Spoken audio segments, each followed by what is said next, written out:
Chris Eubank Sr has been released from hospital after his brutal 12-round points victory over arch-rival Conor Benn. It was a fight that was 3 years in the making but ended up exceeding all expectations. Will they do it all again is the big question.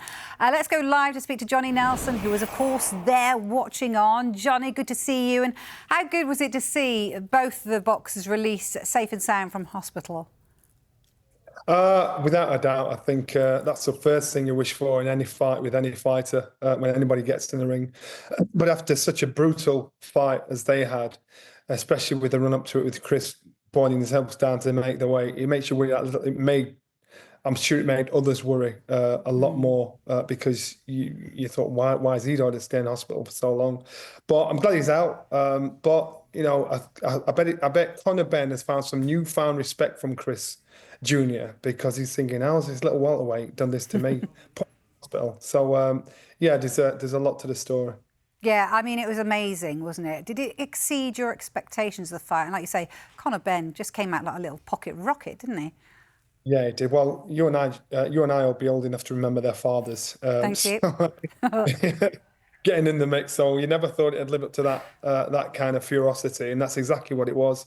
These boys, to the last drop, last everything. It was such an honest, true representation of our sport, where these guys left everything, every last drop of them. Look at the faces.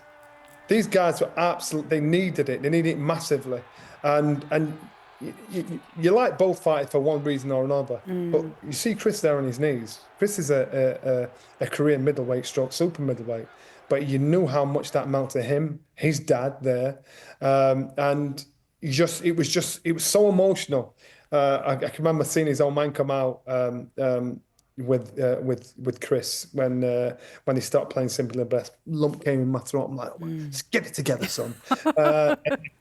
The amount of people I saw that were there, grown men, you know, because men, you'll think about their relationship with their kids, with their fathers and them being fathers. And they said, look, I had my hair on end, you know, I was choking back the tears because you know the argument, you know what it evoked with a lot of people then. And whatever's gone on publicly with these two is the tip of the iceberg to what's gone on privately.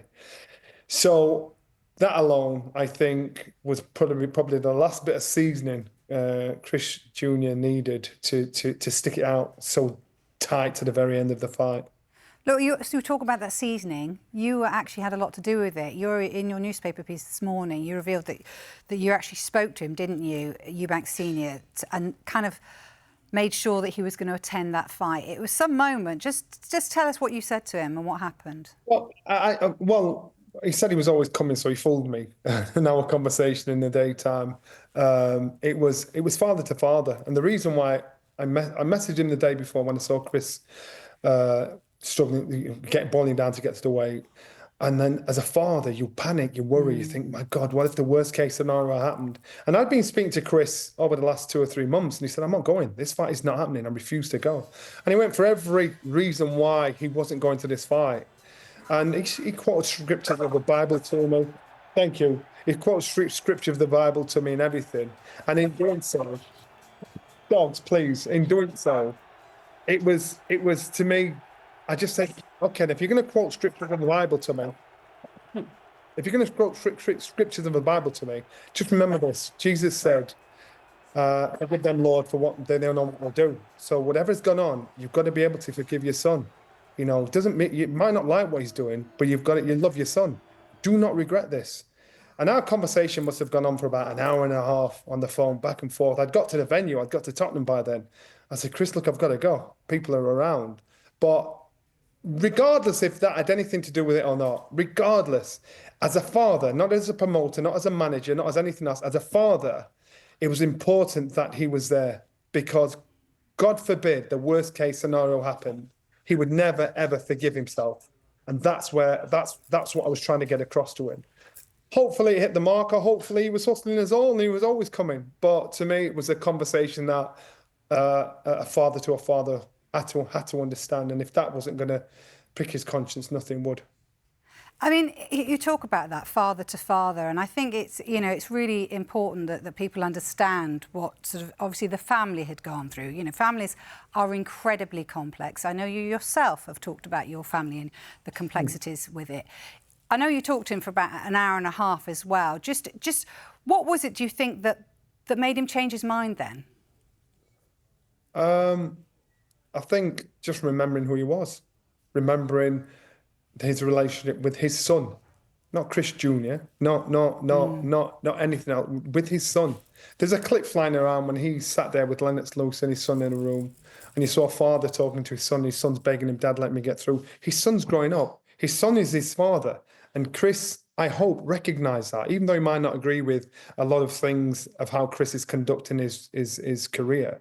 He's got to let this young man make his own path. And that clip that Lennox Lewis posted out was so ironic and so iconic that if Chris remembers things like that, I think, you know what, I've got to let him be, let him make his own mistakes. I've just got to be there as a father.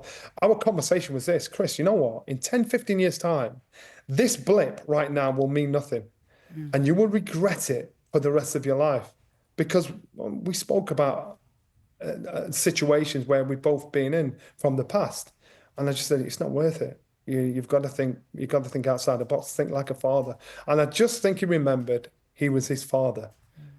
Everything else, because I actually said, look, sneak in the back, give your boy a hug, let him know you love him.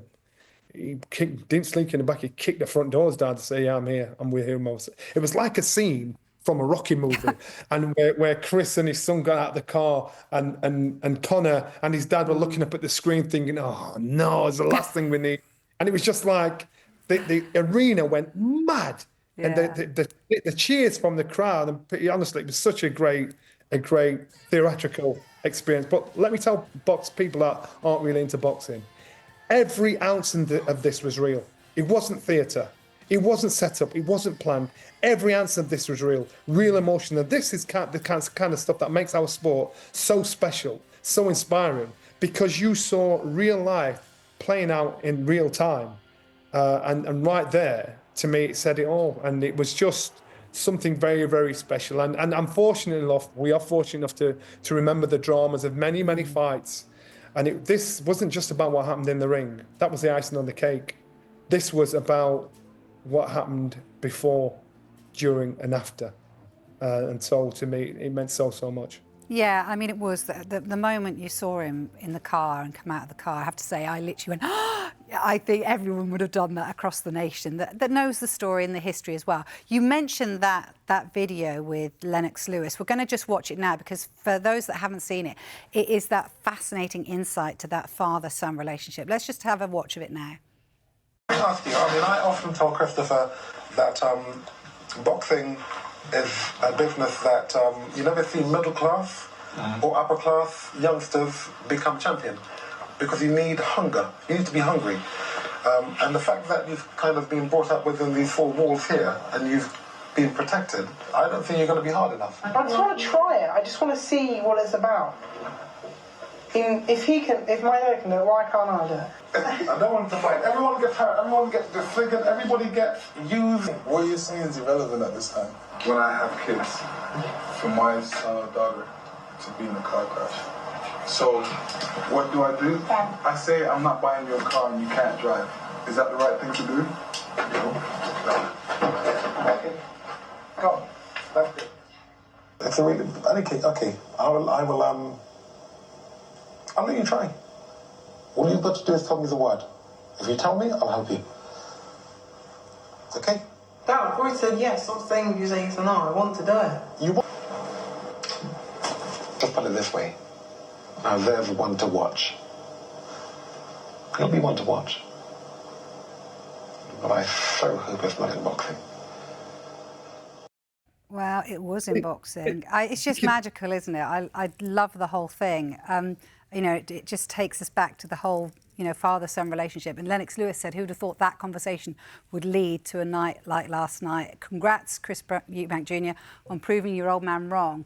It is so powerful, isn't it, to see that footage again? These are the things that Chris probably forgot.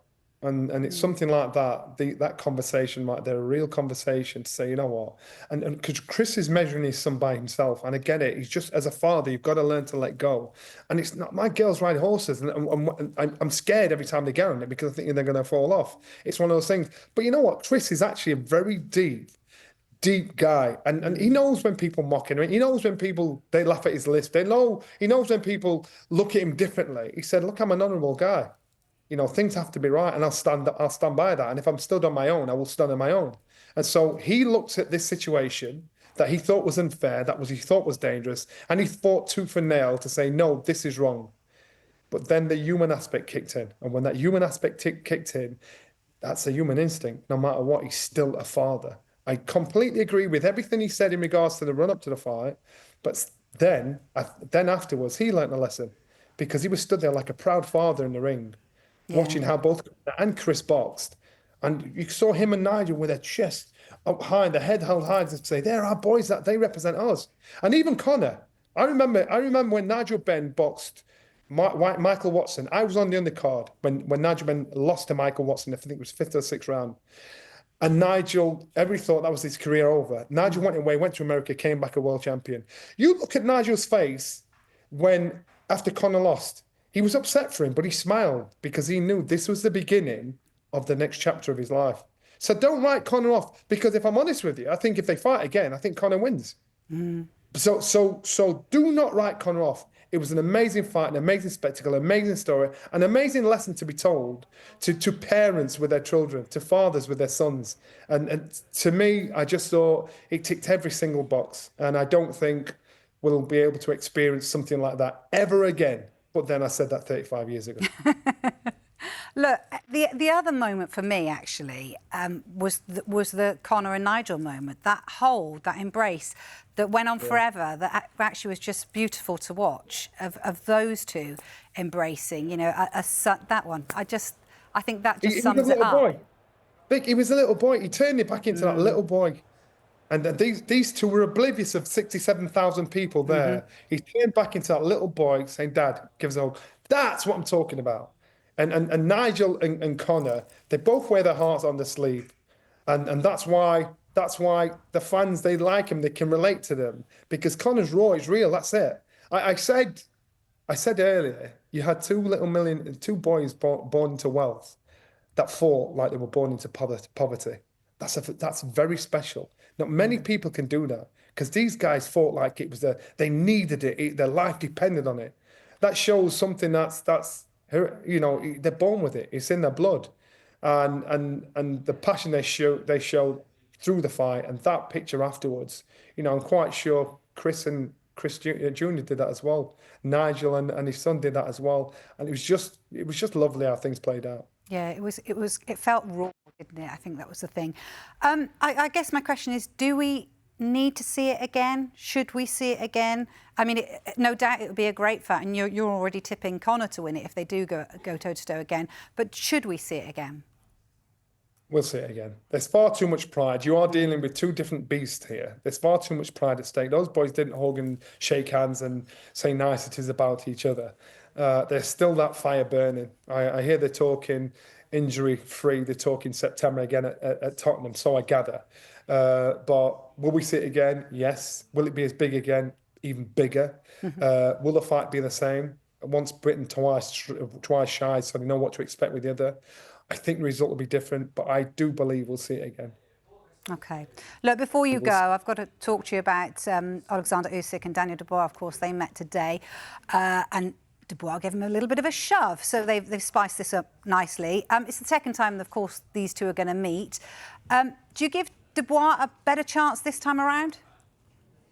No. Oh, Not okay. really. Dubois going in there a lot more confident. Dubois going in there with a lot more self-belief. Dubois going in there now believing of what he's capable of doing. But you've got to remember, everybody that Usyk has boxed twice, he's beaten easier the second time round.